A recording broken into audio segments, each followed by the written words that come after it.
Emperor Haile Selassie of Ethiopia was fated to be the first prime victim of fascism. In 1935, Italy's Mussolini, land-greedy and defying the League of Nations, sent his troops thundering across the borders of Selassie's kingdom. Vastly outnumbered and entirely lacking modern equipment, the Ethiopians fought bravely but went down to battering defeat. Victorious Italian armies had unwittingly set foot on the road to World War II.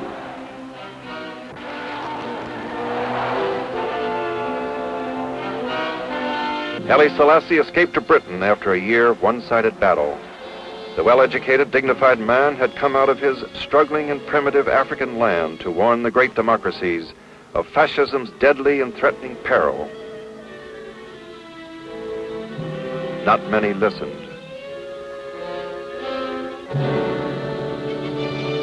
In an unforgettable address to the Ineffectual League of Nations in Geneva, Haile Selassie had to speak above the boos and catcalls of fascist delegates. He left a grave and prophetic warning. International morality is at stake, he cried. He predicted that if the democracies did not stop totalitarianism then and there, much greater Holocaust was in store. God and history will remember your judgment, he concluded. In 1941, Haile Selassie returned to a liberated nation. But the great nations were plunged into war, bearing out his dire prophecy. It was to take 4 more years of bloody upheaval to compensate for the failures of the League. After the war, Haile Selassie took up the task of advancing his nation once more.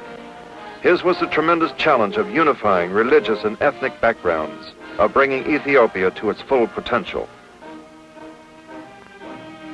Today, in strife-torn Africa, Haile Selassie leads a growing nation, a stable nation. He has led his countrymen through adversity to a new self-awareness and pride.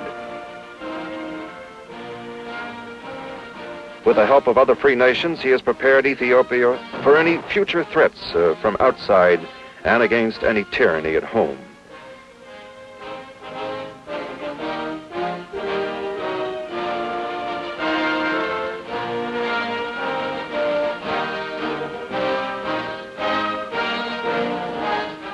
Peace and progress have been Haile Selassie's bywords.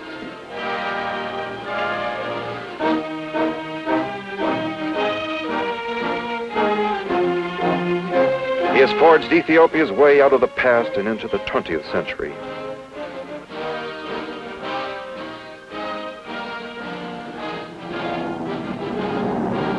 Democracy proudly returns the salute of a tenacious leader, Haile Selassie.